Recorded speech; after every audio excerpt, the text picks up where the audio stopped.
So welcome back, guys. In the last lecture, we tried to understand the effect of spin echo module, that is tau 180 tau. So if we represent this as tau delay, uh,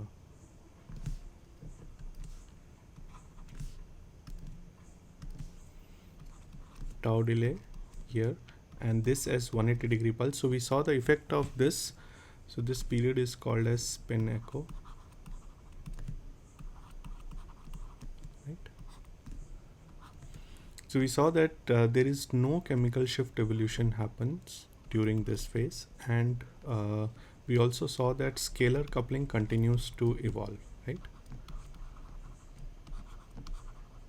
So scalar coupling continues to evolve, and we also saw one important thing, that if we apply two 90-degree pulses on both the channels in case of a antiphase term. So for example, if you have two IX SZ, and if we are applying a 90 pulse which is on Y channel, Y phase on I channel, and 90 pulse on S channel with Y phase, we can convert the antiphase magnetization in I with respect to Z to antiphase magnetization in S with respect to I, right? So this is called as coherence transfer.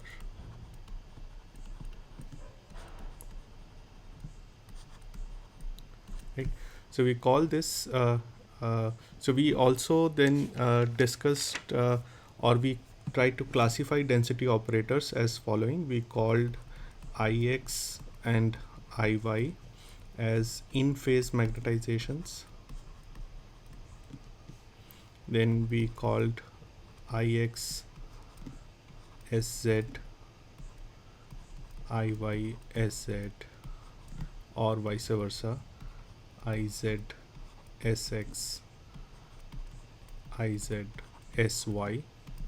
These set of four magnetizations as antiphase magnetizations or antiphase operators, and then rest of them was 2Ix Sy, 2Iy Sx,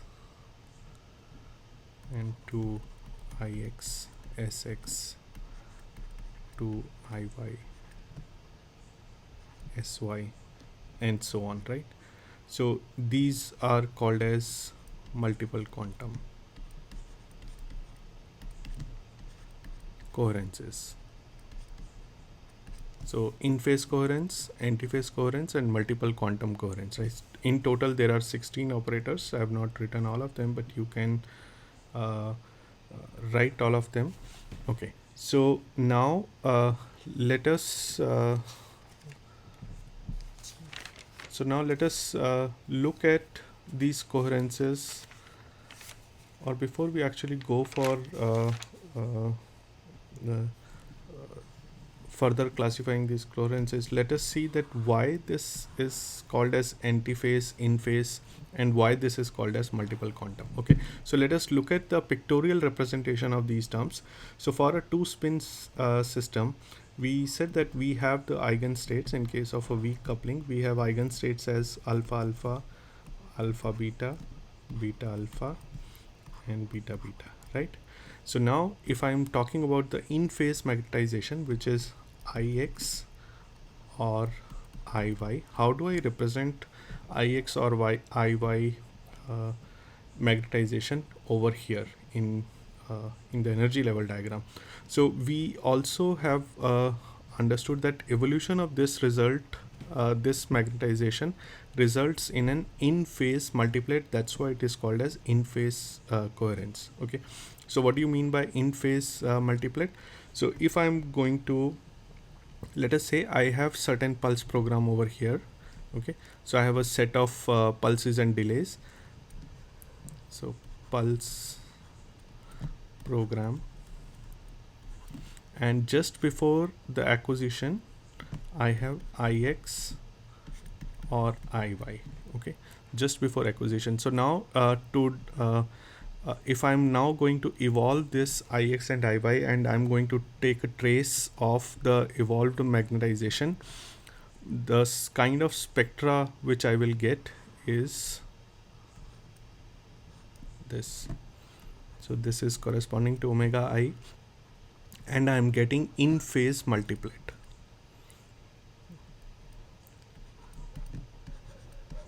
So what do I mean by in phase multiplet? In phase multiplet means that intensity of both the lines of this coupled peak, because this is I peak is coupled to S peak. So intensity of I peak we are observing here because it is Ix magnetization, right? So Ix is coupled with respect to this. This is 2 pi j. Ix is coupled with respect to S spin, and these coupled lines have intensity which are in phase to each other. That is, either both of them are positive or both of them are negative, right? So that is called as in phase signal or in phase magnetization, and that's the reason this magnetization is called as in phase coherence or in phase magnetization. If I want to draw this in the vector diagram, let's say the Ix part, so I would draw two vectors, one corresponding to each line over here along x-axis, right? Both of them are along x-axis because they both are in phase to each other. And how do I draw these transitions over here? Because each line is corresponding to some transition over here. So this transition is shown by this wavy line over here, and I'm going from lower state to higher state. Okay, so this is the direction I'm going from alpha to beta and alpha to beta in both the cases. So this is also Ix or Iy, right? So here also it is Ix, and so I've tried to show you that how do I represent and what do I mean by when I say in phase coherence. Okay, so now you if I so let us say that if I try to evolve this, what happens? So if I am trying to evolve Ix magnetization, so Ix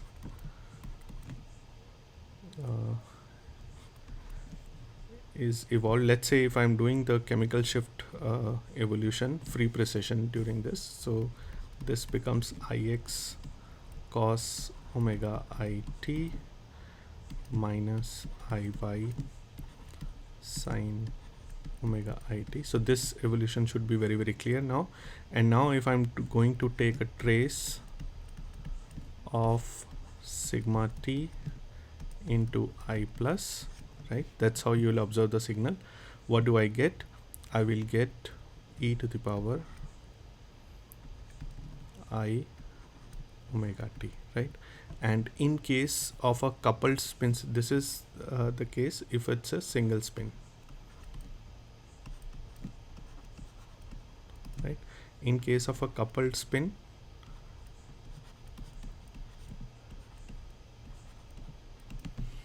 the trace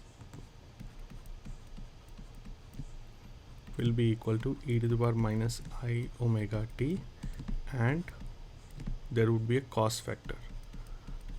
So I'm not going to do this maths all over again, so you must be able to do it by yourself now.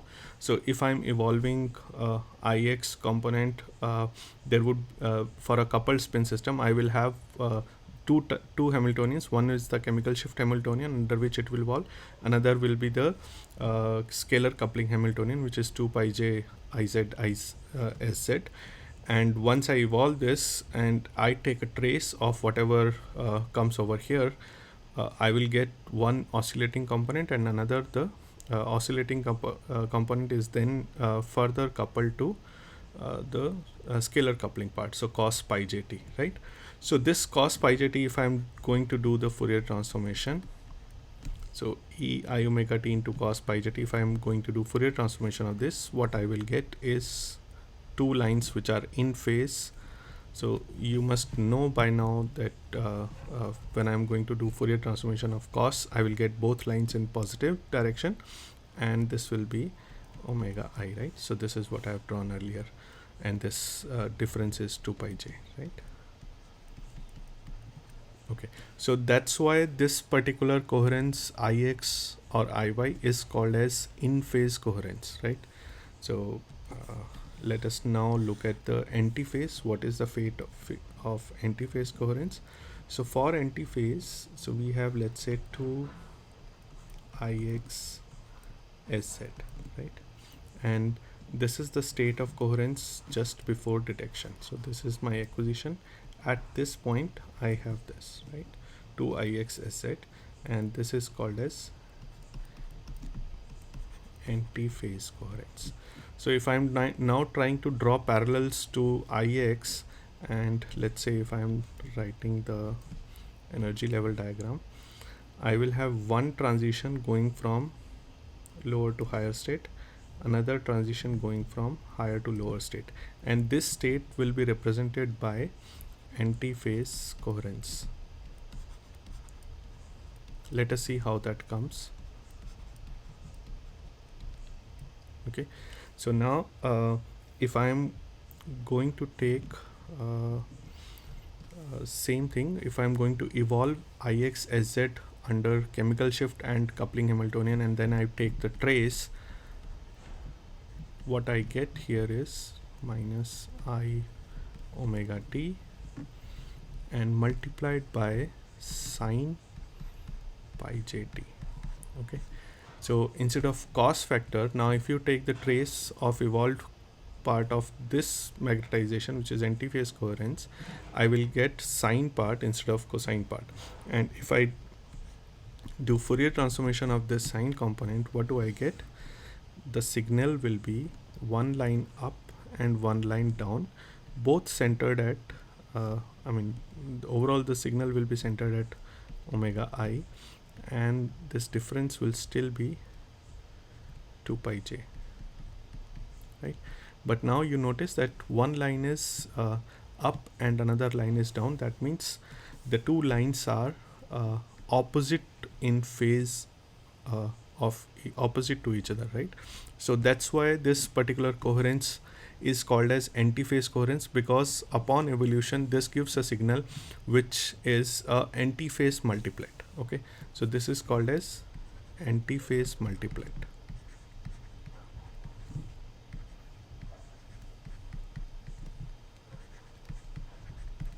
Okay, so and that's the reason if I'm trying to draw in the energy level diagram, I will have one line which is going from alpha alpha to beta beta, beta alpha, and another is going from beta beta to beta alpha.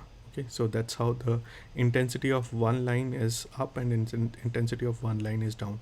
So if you look at the trace part, you will see that one of the line will have positive intensity, another, or before taking the trace you will see that one of the term will have positive amplitude, another will have negative amplitude, right? Okay, so now if I'm trying to draw this in the vector diagram, how do I show these magnetizations? So if I have x, y, z, and if one of the magnetizations is here, for antiphase I have the other magnetization as here. Okay. So these are these two lines which are now shown in the energy level diagram. So this is 2IX Z. Okay, so this is antiphase magnetization in I, because now we are observing I with antiphase with respect to, so antiphase coherence in I with respect to S, right? So S is in Z, so the magnetization we are talking about, or the coherence we are talking about, is of I, and which is antiphase with respect to S. Okay, and here what we are basically getting, that the two coupled lines are opposite in phase to each other. Okay, all right. So this should be very, very clear now. So let us look at the multiple quantum term. How does it look? So for multiple quantum terms, we will see why it is called as multiple quantum also. For multiple quantum terms, the energy level diagram or the transition picture looks like this. Either this or this. So this transition is called as double quantum transition. Why double quantum? Because here the transition from alpha alpha to beta beta happening for both the states. So right, so delta m, that is the spin quantum number for these two connected states, is changing for both the spins, right? So here also you are having minus half to plus half. There is a change of plus 1, and then there is a change of plus 1 for this, right? So if I'm trying to take the spin quantum number for this, this is minus half minus plus half, so there is a change of minus 1, and then for this is for I spin, and for S spin again there is a change for minus 1, so this is called as a double quantum transition. If I'm talking about this transition, this is called as a zero quantum transition, because one spin is going from alpha to beta, another spin is going from beta to alpha, right? So overall change for the two spins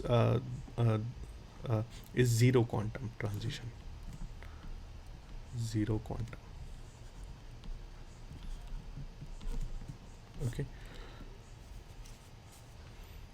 So now there is no corresponding spectra which we can show, because multiple quantum term is not detectable. If you want to evolve a multiple quantum term, you can try doing this. So take any multiple quantum term, try to evolve this and take a trace will come out to be 0, so there is no signal, right? So it won't give you any signal, right?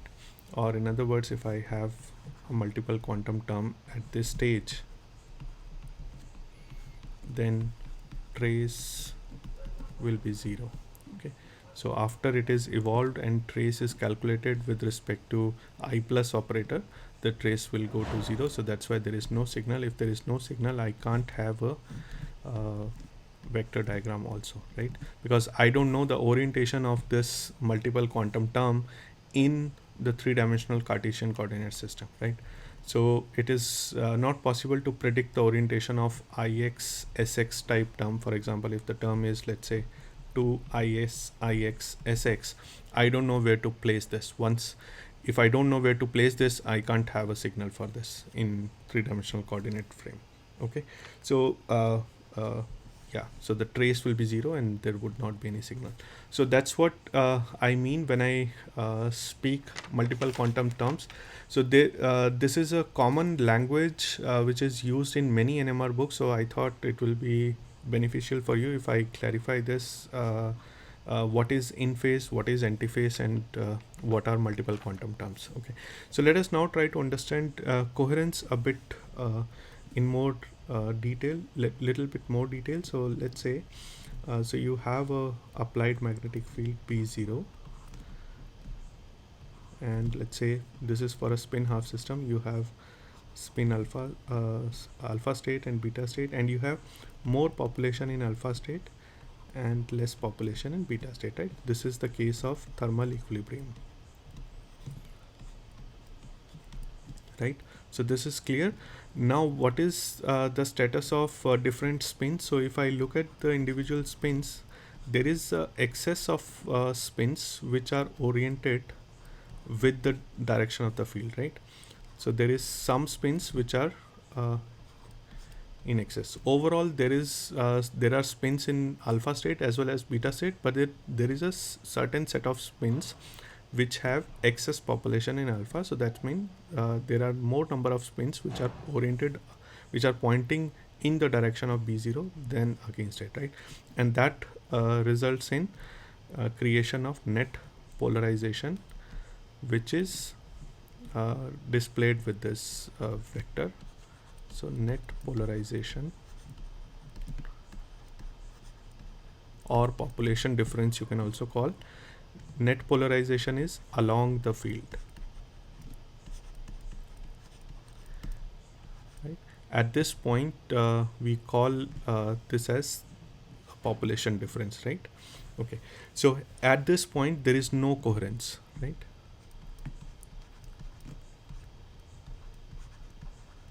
All we have is the population excess. There is no coherence at this point.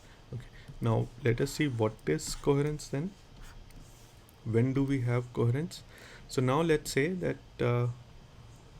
you apply a pulse to create transition. Okay, so how do you display transition? Transition uh, can show can be shown like this. So you have alpha to beta transition and beta to alpha transition. Both of them will be called as coherence. At this point, how do you display the net polarization? So net polarization is now perpendicular. Let us say that you have given a 90-degree pulse. So net polarization is perpendicular to the field, right? So this we all already know by now. So I'm just trying to explain it. And if I look at the individual spins, now individual spins will be in the direction which is perpendicular to the field, right? And now we say that we have created a coherence. What is in coherence with what? So these spins are in coherence with each other. That is, there is a phase coherence that has been set up between these spins, which leads to development of net polarization along perpendicular to the direction of the applied magnetic field, right? So there is a phase coherence among spins resulting in net polarization perpendicular to the field, and this is called as creation of coherence. And remember that if this phase coherence is lost, so let us say that there is a transverse relaxation happening,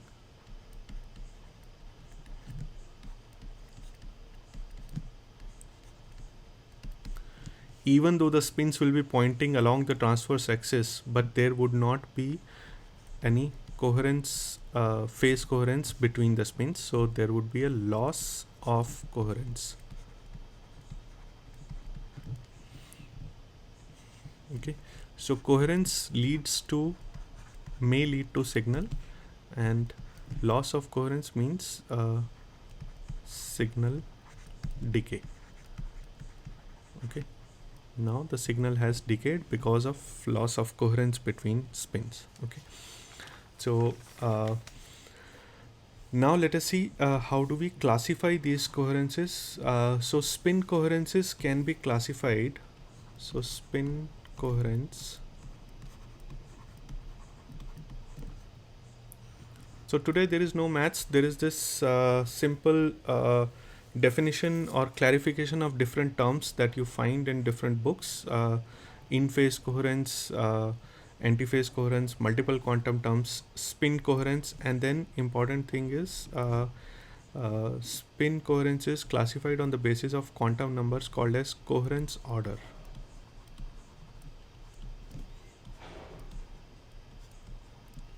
Okay, so this coherence order is denoted in most books. It will be denoted by P. Let us see what is this coherence order, how do we classify this coherence order, and then what is the importance of this coherence order. Okay, so let us consider a spin half system and consider a coherence between two energy eigenstates. So let's say you have energy eigenstates as alpha and beta, and there is a coherence which is created. So as I said, coherence is means there is a transition happening between the states, and transition is displayed by a up arrow and a down arrow, because you don't know which side is transition happening, because the two states are now in resonance. Both transitions will be happening, right? Now the two energy eigenstates have well defined values of angular momentum in the direction of magnetic field, right? So what I mean is, like, if I'm operating IZ operator, which measures the magnetic moment along Z axis, I get a definite value, which is, let's say, m alpha, in this case plus half, but I'm just writing m alpha over here. And similarly, IZ applied on beta will give you minus half, right? So I'm just writing m beta for a general state, right? So if I do a similar operation using Ix and Iy, I don't get the defined values. I get defined values only if I do an operation about Z axis, right? So now the order of coherence is defined as the order of coherence, or coherence order P, is defined as m alpha minus m beta. You can also take m beta minus m alpha depending on uh, the direction of the transition. So basically this is the z angular momentum, z angular momentum or angular momentum in the z direction, or I should say difference in z angular momentum of connected states.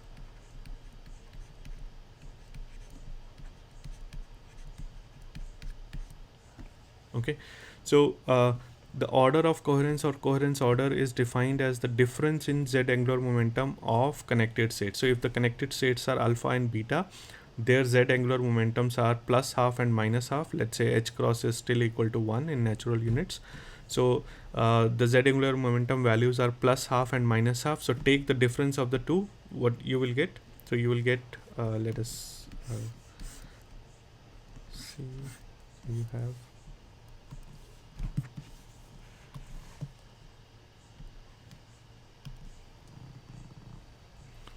so you have P is equal to minus half minus plus half. Okay, so this is the beta state and alpha state. So you get minus 1, and then if you do the reverse, you will get plus half minus minus half.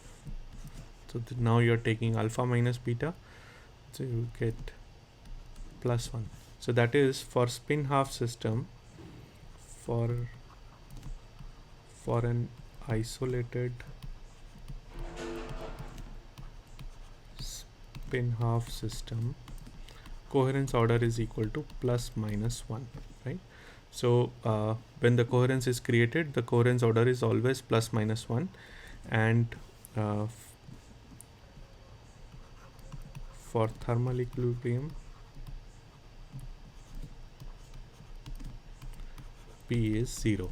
So that means the only three values of P are possible. Coherence order is possible in case of a spin half system, right? So let us say if we move to coupled spin half system. So let's say there are two spins, and now let's say if an arbitrary operator is expressed in the shift operator basis. So let me write down. So if an arbitrary operator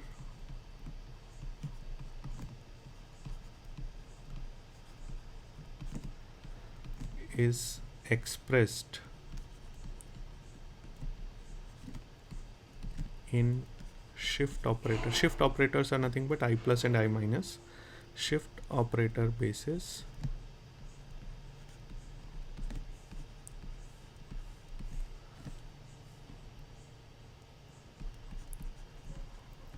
then the coherence order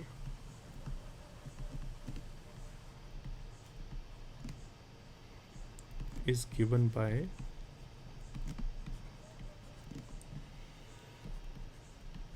the number of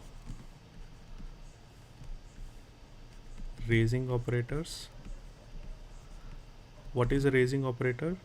Raising operator is nothing but I plus minus number of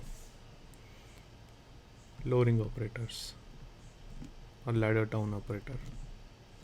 You can call it either way. So we will take an example, so don't worry about it. So if we have an arbitrary operator, how do we know that what is the coherence order of that operator? If it's a Z operator, IZ operator, you don't have to worry about, because it is nothing but the population. It is only displaying the population. That means the coherence order of all Z operators will be 0, right? But now if an arbitrary operator is expressed in shift operator basis, then the coherence order we can calculate by taking the difference of number of spin operators, which are raising operators, to the lowering operators. Let us see what do I mean.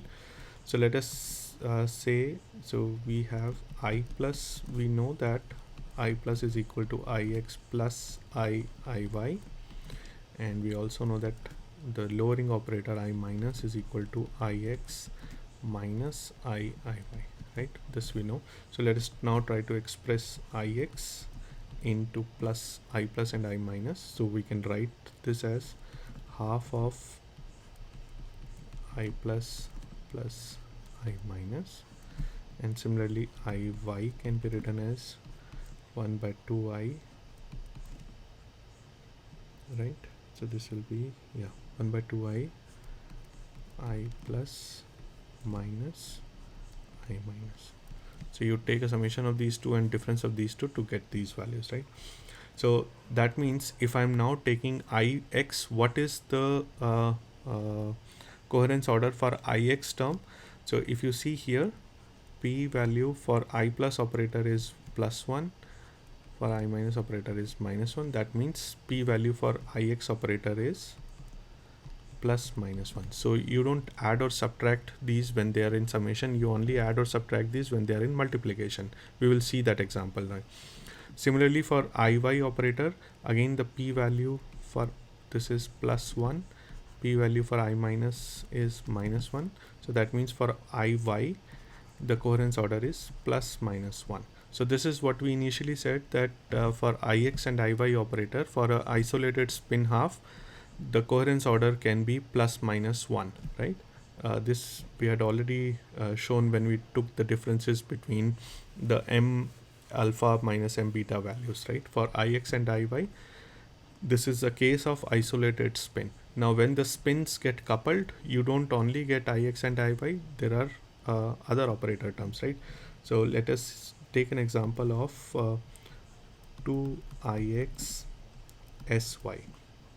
Now what is the coherence order for this? So to identify the coherence order of this, we need to express this in terms of raising and lowering operators. How do I do that? So we will put 2 into Ix. Ix can be written as 1 by 2 I plus plus I minus, and Sy can be written as 1 by 2I.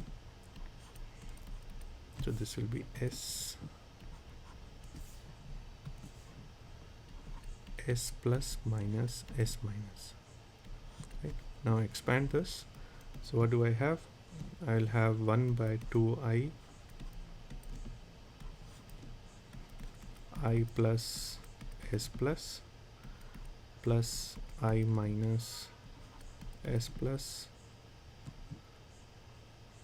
and then I will have minus I plus S minus and minus I minus S minus.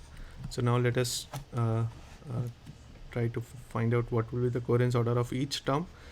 So here this will be, there are two raising operators, so coherence order will be +2.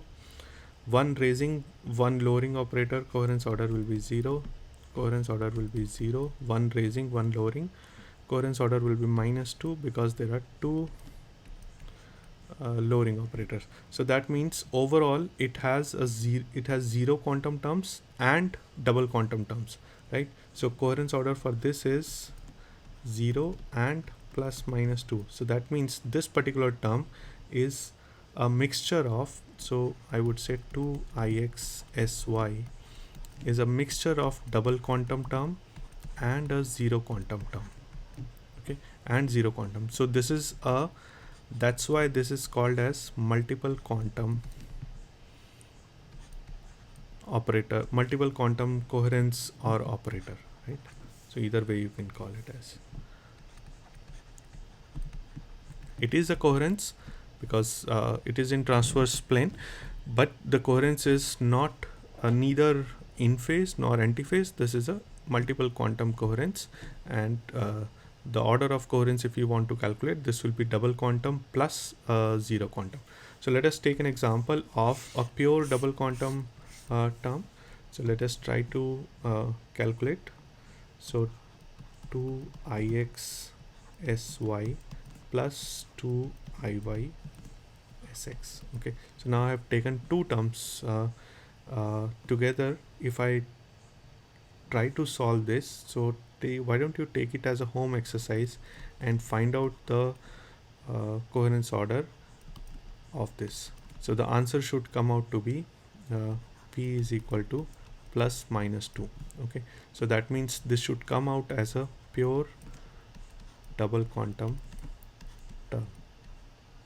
Okay, so try to solve this using the same technique as I just shown, and find out what will be the coherence order of the combined term. Okay, so knowing the coherence order will become handy when we will discuss phase cycling in later lectures. So just wait for a few more lectures, and then we'll realize that why coherence order is important, and what is the use. So to summarize what we have learned today, that for thermal equilibrium case, so if you have thermal equilibrium, order of coherence is 0, that is P is 0 during RF pulses. So if a RF pulse is applied, we have seen that RF pulses can cause transfer of coherences.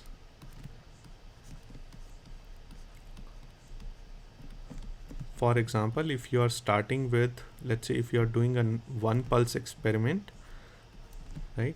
So before this pulse you have IZ operator, and let's say if you have 90 Y pulse, then after that you have IX operator, right? So what you have done is you have actually created a coherence from P equal to 0 state to P equal to plus minus 1 state, right? And similarly, we have seen that if we apply two 90-degree pulses simultaneously on an antiphase term, so we can also transfer the coherence, right? So any perturbation to coherence can only happen by radio frequency pulse and not by delays. So we will write free precession when there is no pulse is being applied. It is called as a region of free precession. This conserves the order of coherence.